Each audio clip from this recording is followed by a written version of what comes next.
How you doing, guys? Today I'm working on my senior, specifically the Banjo rear end.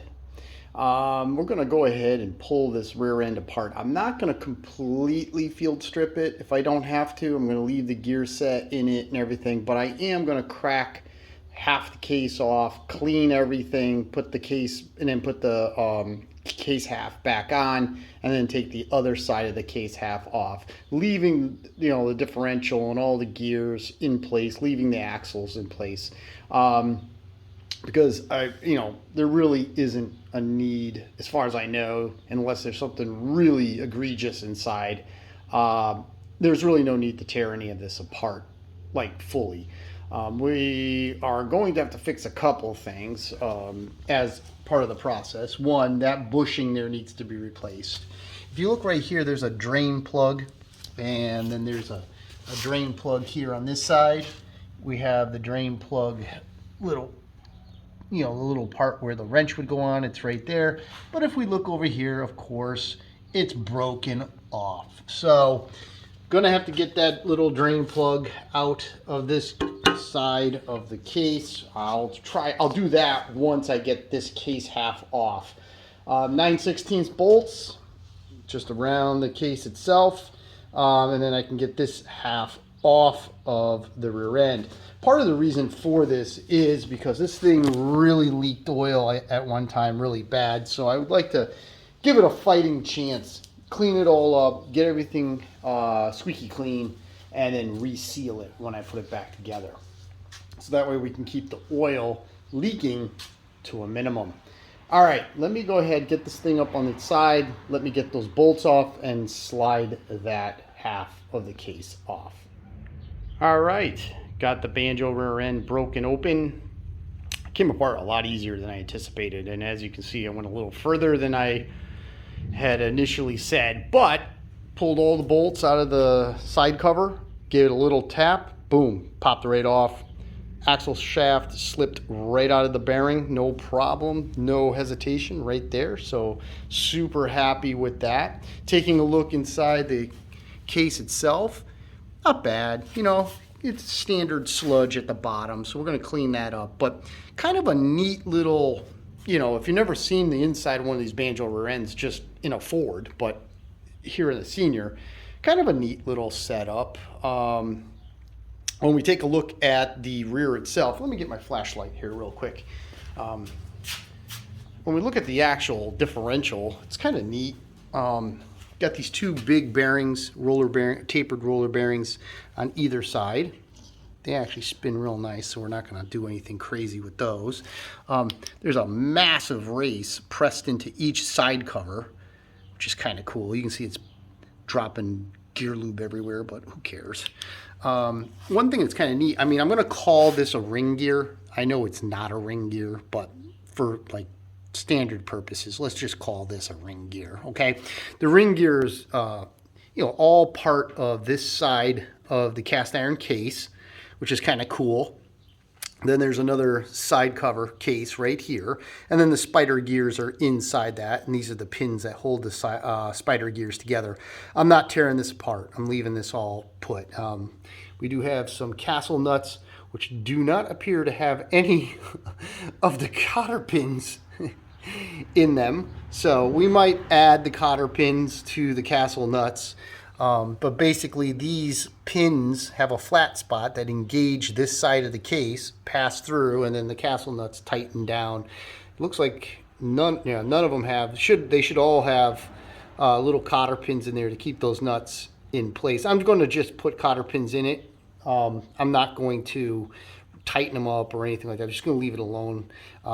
In general, one thing of note is somebody at some point put 103 on the side of this gear, and then they also marked it 103 right here on the axle. So for some reason somebody wanted that to all go back together, which is probably a good thing, all putting everything back together in its rightful home.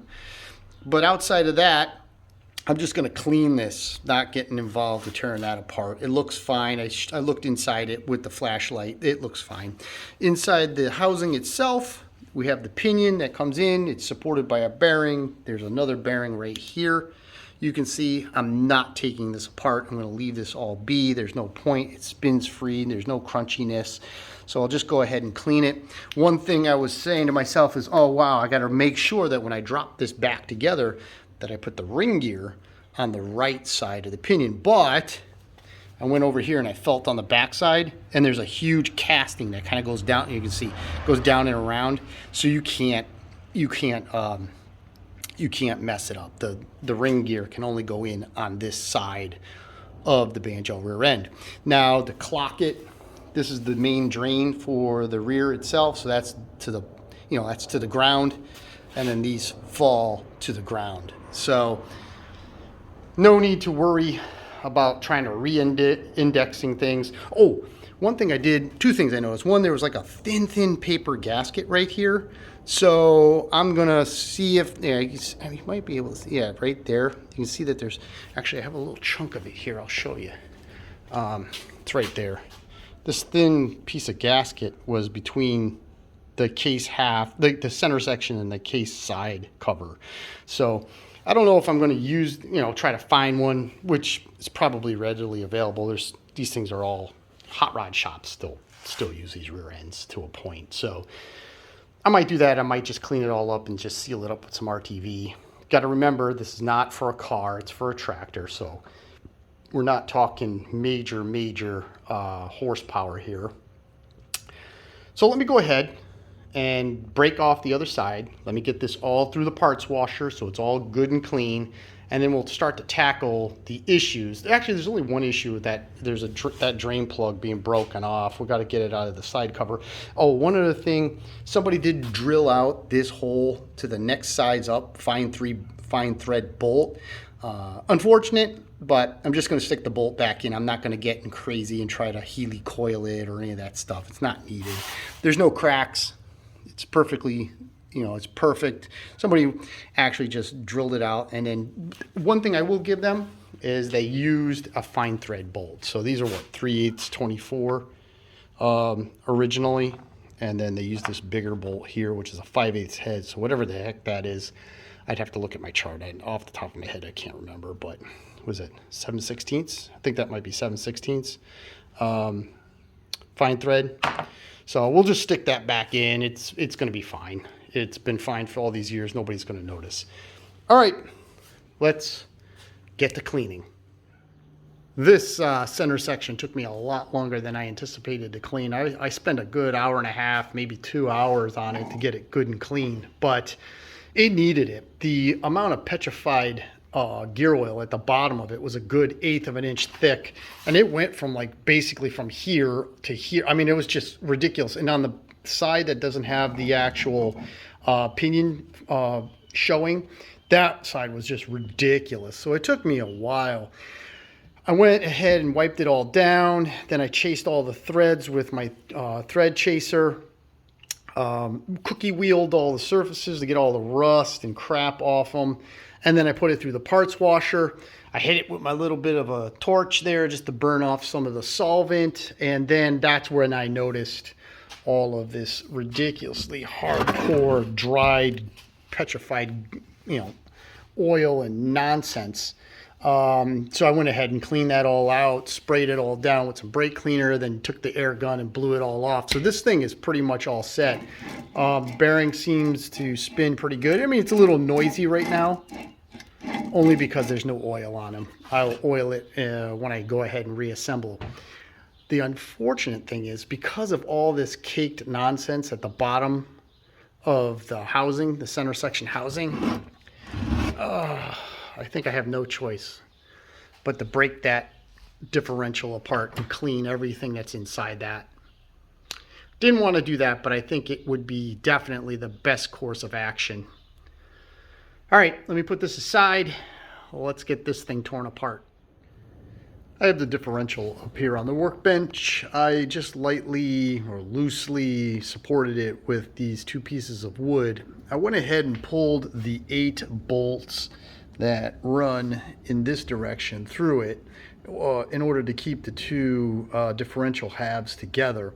One thing I said earlier in the video was like, oh, I'm going to throw some cotter pins through these holes. It's actually, these bolts were supposed to be laced.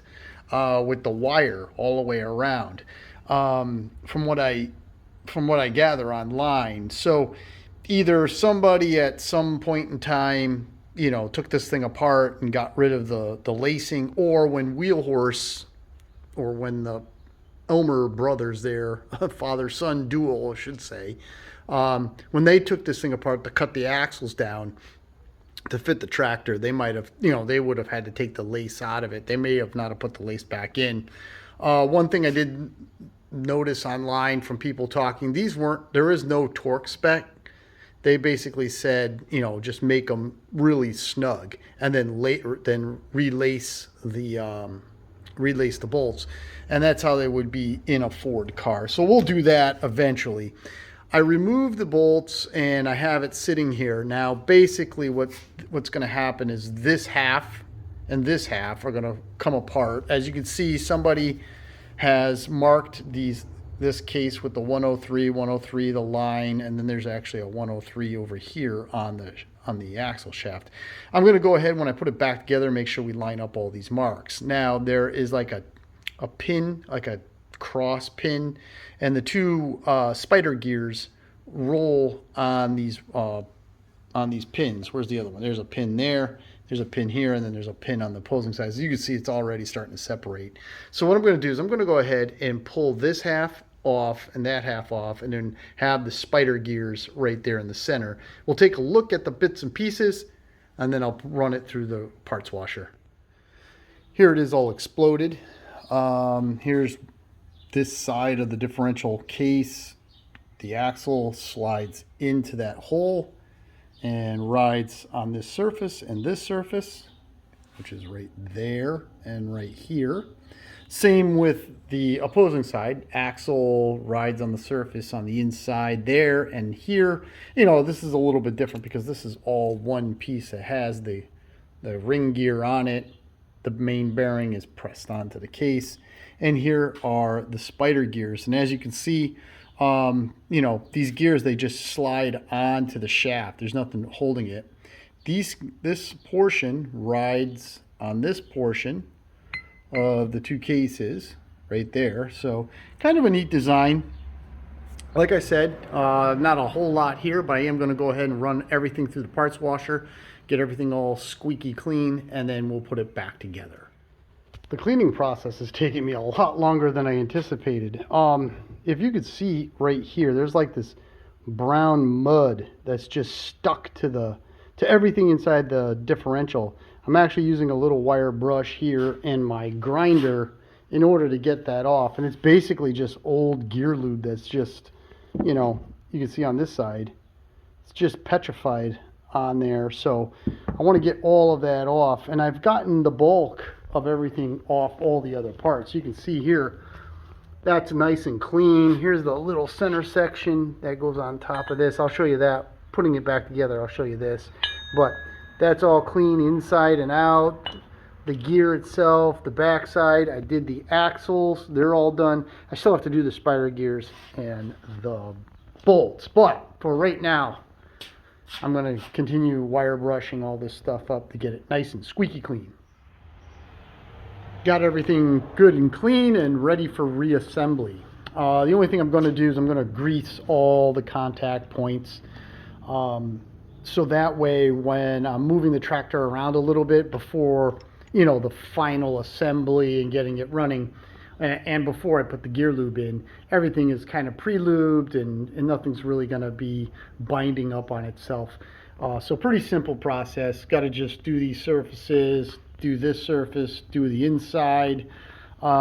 Same with the inside of each of these areas where the spider gears ride, as well as the spider gears. So I'm just going to run around, do a little pre-lube on everything. We have all the bolts clean, so we'll get everything all lined up, put the bolts in, tighten everything down, and then we'll lace the bolts.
And there we go.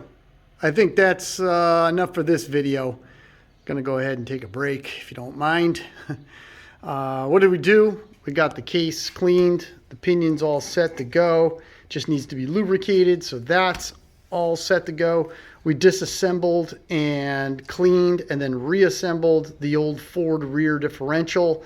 I just tightened down all the bolts nice and snug and then went ahead and relaced the bolts. And to be honest with you, the bolts weren't even laced when I took it apart originally. So maybe whoever was in the rear end at one time, or even if it was Wheel Horse when they put the tractor together and they made the modifications to the axles, they just didn't do it. It spins real smooth. It's nice and smooth. There's no play. This thing is all set to go. Next video, we will go ahead and clean the side covers. We'll pull the broken drain plug out of the case, clean everything, and put it all back together. All right, guys, thank you very much for watching. If you could please like, share, and subscribe. Leave a comment below. That would be greatly appreciated also.